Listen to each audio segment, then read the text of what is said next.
Alicorni. The Legend of Starlit Sky. By Portal Jumper. Part 4. Chapter 11. A flight worth talking about. Frigid air, wind that threatened to blow her out of the air, and the multitude of flaming pinpricks in her leg that were getting harder and harder to ignore all made for a miserable experience for Rainbow Dash, as she and Sun wound through the streets of the Crystal Empire, with only the ever-present threat of being jumped by Wendigos and the guidance from Sun's compass stone to break the monotony. "Your friend giving any more tips?" Rainbow Dash asked, in reference to the presence in Sun's mind that she had only been told about when it nearly broke Sun's mind. "No, but I can still feel her there," Sun answered, pointing down another side street. "I just wish that I knew why she was here." "You said she was here when you and Starlit showed up and I arrested you," Rainbow Dash replied. "She was, but then when we were in the tundra Silence told me that she would be leaving me because of the anti-magic field around the Empire." "She wasn't wrong about that," Rainbow Dash replied. "Flurry said that the Empire's borders have anti-magic properties. Maybe Silence just expected us to get in through the walls rather than teleporting into where there is still magic." "But Silence has never been misinformed," Sun countered. "Ever since she took up residence in my head she's always been at least 2 steps ahead of me. Hell, I'm pretty sure she's doing most of the navigating for us right now without me even knowing it. She was sure that the Empire was a complete magical dead zone, which means she was wrong about that." "And?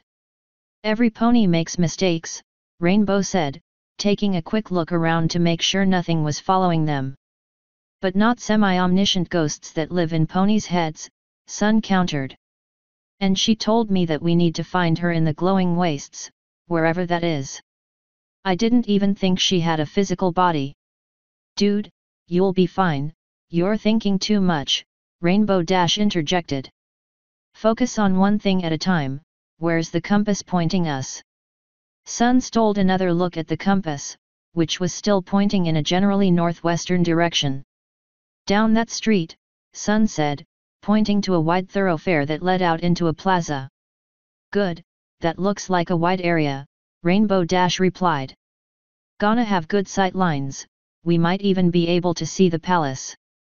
"I'm sort of surprised that we haven't seen it yet," Sun mentioned as they made their way down the street. "Flurry Heart made it sound like it would be a much bigger building, but I haven't seen a spire or anything that might be it since we got here." "To be fair, the weather isn't doing us any favors," Rainbow Dash replied. "Snow blowing through the air, sun causing snow blindness, none of this is the greatest thing for visibility." Rainbow Dash stopped short when her nose bumped up against a force at the end of the street, nearly causing her to fall out of the air. She barely scraped her hooves against the ground, and even that small amount of movement sent a serving lance of pain through her thigh. "What the hell was that?" Rainbow exclaimed, rubbing her nose. Sun walked up next to her and tentatively put a hoof against the invisible wall, which rippled underneath the pressure he was putting onto it. "Damn, I know what this is," Sun groused. "Twilight Sparkle has a similar spell to hide her home from prying eyes. This is probably why we haven't seen the palace yet." "Great, so what do we do now?" Rainbow Dash asked. "How do we get past it?" "I think the original caster has to give permission for it, and any pony that has permission can give it to some pony else," Sun explained as he ran his hooves along the borders of the spell.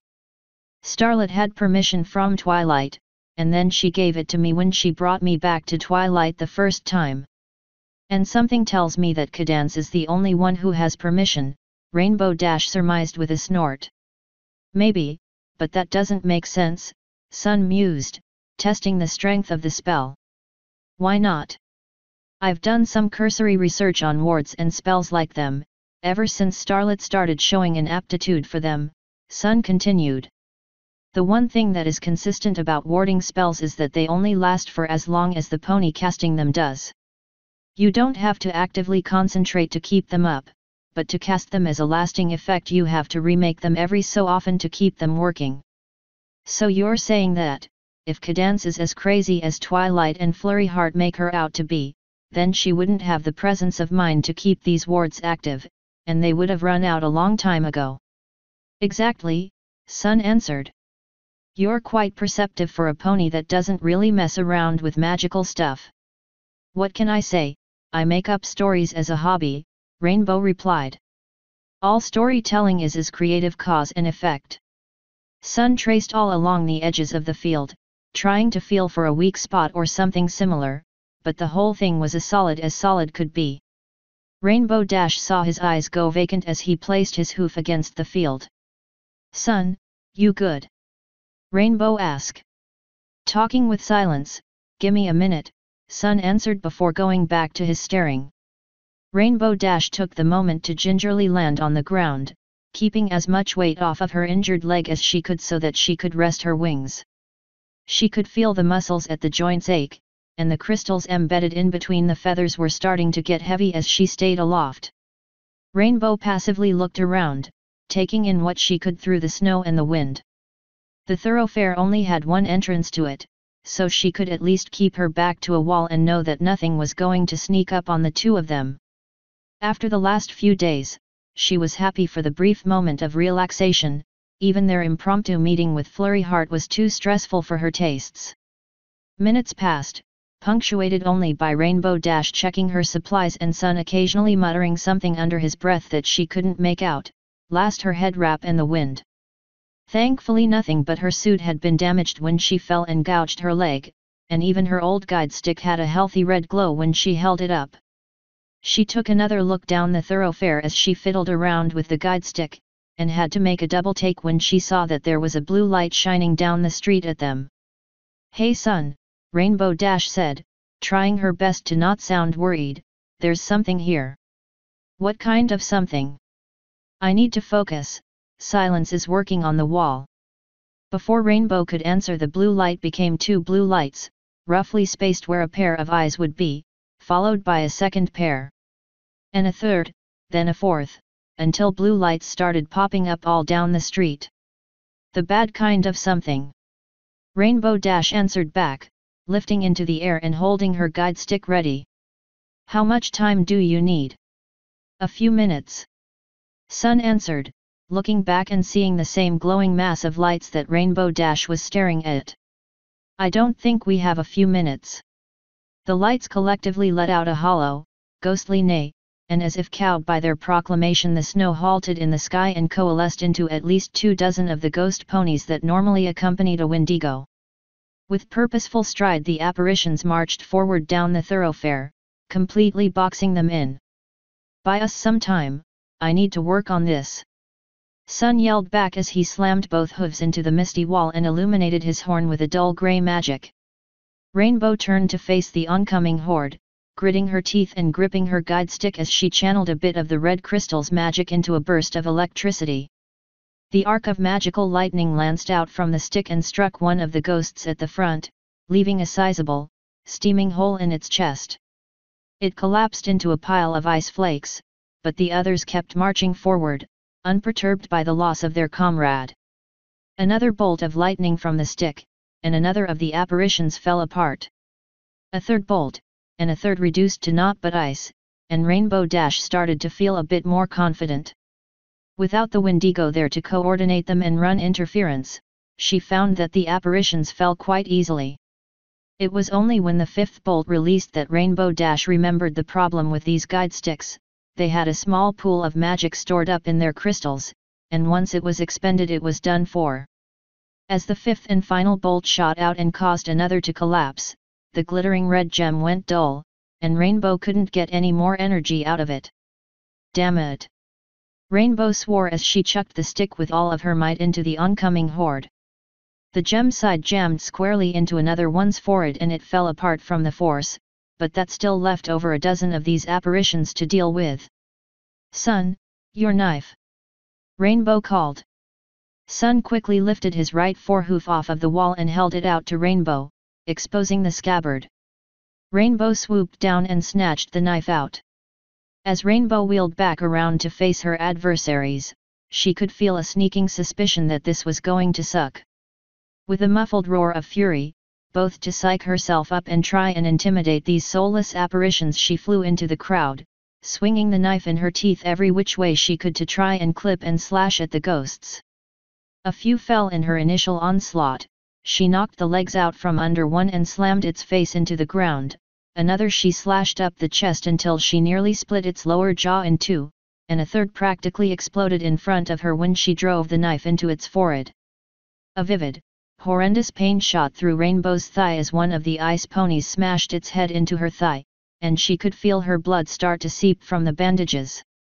It took all the strength that she had in her forelegs to shove another away as its gnashing maw threatened to bite her nose clean off, and Rainbow spun around to slash the one that had hit her in the leg. As her head came around, that same ghost's forehoof came around and slammed square across the temple, sending sparks flashing across her vision and her body onto the ice-covered street. She slid a good 10 feet along the slick road, and as her vision came back she could see Sun. His hooves were pressed against the wall, the mist starting to subsume them as a grey light suffused his entire body. Through the howls and the wind, Rainbow Dash could hear him grunting in exertion and frustration, and as her gaze turned back to the mob of apparitions she knew she had one last card she could play. Do what you need to, Rainbow thought as she dragged up to her hooves. Her head was throbbing and her vision swimming, but she stared down the creatures with a steely gaze as she could manage. Hey! Rainbow yelled, drawing the attention of the mob. If you want him, you gotta get through me. With a burst of speed from her soar wings she turned her body into a spear, flying through the horde and drawing all of their attention as she streaked by. She then made a hard turn skyward as she flew out of the pocket of calm that the ghosts had generated and into the omnipresent snowstorm that engulfed the Empire. Rainbow Dash cast a glance backwards, and her assumption paid off. Without a Wendigo to guide them, they were no smarter than animals, and she had just challenged them to a fight. As the apparitions manifested wings from the snow around them, Rainbow Dash took off into the skies above the Crystal Empire, ready to prove that she was the fastest flyer in Equestria. Sun felt pressure building up in his head like a migraine as he wormed Silence's magic through the misty wall in front of him. His hooves were slowly, by inches, piercing through the veil, but the strain of it was wearing through his resolve. He couldn't hear Rainbow Dash anymore, nor the ice apparitions, which either meant that she had killed them all and then perished from her wounds, or she had led them away to buy Sun some more time. Either way he couldn't confirm it, so intense was his focus on the spell. Come on Silence, give me some good news, Sun thought, reaching out to the intense pulse at the back of his head. I'm doing what I can to guide your magic, but I gave up all of mine to you, remember? Silence answered, her voice sounding like she was speaking from down the street. I have nothing left to give, this is all on you. Then guide harder, Sun snapped back, pressing his hooves further into the wall. The pounding in the back of his head grew faster still, hammering away at a furious, staccato pace. The noise, the force in the back of his mind, all of it was beating on his consciousness until he could see blackness start to creep into his vision. Just as unconsciousness was about to take him, Sun found himself flying forward, his hooves having finally slipped through the barrier and allowing his whole body through as well. He tumbled flank over end across the icy street in front of him before sliding to a stop. With sluggish hooves he dragged himself to a stand, watching as the grey magic dissipated from around his body. Sun's mind was slow, his vision still fogged, but as he looked around he saw a grisly sight, hundreds of ponies all around him, frozen solid in expressions and poses of terror. Some were running away in fear, others had simply frozen mid-stride, a few had even huddled together as they awaited the end. All around him was a grim tableau of death that had come without warning. As Sun finally wrenched his eyes away from the mass graveyard he found himself in, he saw a massive foundational pillar, one that sloped upward until it was joined by two others and ascended as a massive spire of crystal and ice. The tower grew so high that he couldn't even see the top of it, but the sheer size and grandeur of it told him everything that he needed to know. This is the palace? Sun asked Silence. The same, Silence answered. Now, the question is how we get inside, Sun mused. He couldn't see any means of entrance from the outside of the palace, the three legs of the spire were solid structures, and even if they had a door or entrance on them they were completely iced over. That question will resolve itself shortly, Silence replied. I can feel that starlit sky is about to happen upon what she is looking for in the astral conservatory. And that would be. I think that would sound better coming from her mouth than our current brain-sharing communications, Silence replied. You know, this is the part of our particular repartee that I didn't miss, Sun said as he made his way across the plaza, trying to find a building that wasn't completely frozen over. He could feel his legs starting to go wobbly under him, and he wanted a safe and covered place to wait in. My delightfully charming obfuscation of the truth. Silence asked. Sun felt that if Silence had a physical body, she would be looking at him with the eyes of a filly that was trying to hide the fact that she had knocked over the vase. Exactly, Sun answered as he worked his way past a collapsed ice block and into a small home. Are you just completely incapable of being forthright about anything? I'm sure it would save a lot of trouble if you would just talk to me. As Sun settled into a sitting position, back to the far wall and facing the Crystal Palace, he could feel Silence mulling something over. At times I wish I could, Silence replied. It would certainly make things easier for the both of us, but I can't right now. Not where you are, and not with who you associate with. What do you mean, who I associate with? Do you mean Starlet, because she already knows about our arrangement? Of course I don't mean her, I mean Twilight, Silence answered. She's smart, the most magically powerful alicorn that still lives, and she would have a vested interest in keeping my association with you to a minimum. But how could she stop you? And how would she even know about you if I don't tell her? Twilight Sparkle has ears everywhere, why do you think she keeps going on those little excursions while you and Starlet are busy doing her work? Then if she's keeping tabs on us, why are you telling me this now? She could be listening in on us right now. That was a pretty fast acceptance of my wild theorizing about your benefactor, Silence commented, sounding genuinely taken back. What changed? Now it was Sun's turn to think about what he wanted to say next. Starlet had had her doubts about Twilight ever since her incident with Spike, but Sun felt more ambivalent towards the princess. Mostly he was curious about why Twilight would even go to these lengths to try and trick the two of them rather than just convince them that she was in the right with the truth. Starlet, mostly, Sun answered. I'm assuming you know about Spike and Starlet's feelings on what Twilight might be hiding about herself through his little issue. I do, Silence answered, but I want to hear what you think about it. You're strong-willed, despite appearances, you must have some sort of skin in this game that they are playing. If I'm being perfectly honest, I just want to get this done with and go home, Sun admitted. A pang of homesickness ran through his stomach. Are you really that disillusioned with all of this? Silence asked, her voice carrying her concern. After all, you are getting to do things and see places most ponies haven't done and seen in centuries. Surely that must be worth something. I thought it was at first, really I did, Sun replied, but I've also been nearly killed, battered, insulted, and forced to murder just for the opportunity. I'm inquisitive, yes, but I'm not stupid. I just want to make sure that Starlet can do what she needs to, and then I'm going to go back home and try to forget any of this ever happened. Aren't I owed that much, after all that I've been through? A long pause as the dull thumping in the back of Sun's brain slowed, became a more sullen and contemplative pace.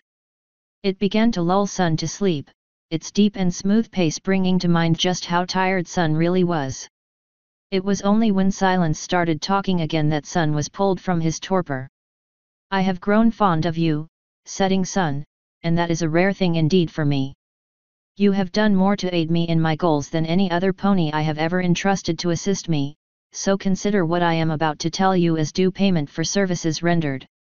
Twilight Sparkle is the reason for all of this, she cursed your kind long before you were ever a thought in your parents' minds, or they a thought in their parents'. This wasting illness, the end of magic in Equestria, the abandonment of Canterlot, all of it, the blame lies squarely at her hooves. Asterisk. The wind whipped past Rainbow Dash's face as she flew with all of her might, winding this way and that through spires of crystal and ice-covered streets while the pack of ice ghosts followed close behind. Their hollow neighs and cries moved in and out with the changes in wind speed and distance, but they were always there, and Rainbow Dash knew some pony was going to give out eventually. "C'mon, just give in already," Rainbow groused to herself as she took another look back. The pack heard nothing, consumed as they were by bloodlust, and had gained another few inches. Rainbow beat her wings to regain the distance, but she could feel her energy flagging. Thinking she could peel a couple off, Rainbow Dash made a hard right turn down a side street. She bumped her left hip into a wall as she went, sending a quick shock of pain through it as she picked her speed back up. Her right leg still hung limp, but the adrenaline in her blood was keeping the worst of its pain at bay for the time being. She heard the sound of shattering ice behind her, likely a sign that a few of the ghosts hadn't been able to navigate that turn. Taking a hard left, she came out onto another wide street, just barely able to avoid slamming her injured hip into a wall, and a few more of the ghosts shattered behind her. And then she heard a sound she had hoped she wouldn't hear, a high-pitched, ear-piercing shriek of a neigh, and as she looked below her she saw a pair of Wendigos staring up at her before galloping into the sky to join their thralls in the chase. "Damn it!" Rainbow swore, angling upward to gain some more open space. She flew high above the city's spires and roofs, keeping her pace up even as her wing muscles burned and screamed in protest. As she ascended she saw the misty wall sun had been attempting to break through around the entire center of the city, but it only stood for a moment before completely dissipating away. In the center plaza of the city a massive crystal tower stood, supported by 3 legs that joined together into a central spire. It would have been magnificent to look at if Rainbow Dash weren't busy flying for her life. The shrieks of the Wendigos grew louder and louder the longer they chased her through the sky, and Rainbow Dash was running out of both ideas and energy. She felt that her wings would soon give out entirely, and she had no safe way of losing the monsters or landing. Then, as she gave the tower in the center of the city one last glance, she had an idea. It was stupid, and would more likely than not get her killed or seriously wounded, but it was her only option. Racing to the center of the city, beating her wings furiously as her heart threatened to explode out of her chest from the strain of flight, she flew in a straight line to the top of the spire. The Wendigos followed her, now with renewed ferocity as they saw she was aiming for their princess's abode. She could feel the chill of their breath touching her hooves as she flew faster and faster, expending every ounce of energy she had until she reached the top of the spire. As soon as Rainbow Dash crested the top of the spire she angled into a hard downward dive, keeping her belly just inches above the polished crystalline surface. The Wendigos and the ice ghosts followed suit, and a quick backward glance showed that they weren't nearly as quick in their reflexes as she was. Wind whipped through her head wrap until it unraveled and flew off. Her goggles slid up her face until they too were lost to the sheer velocity of her dive.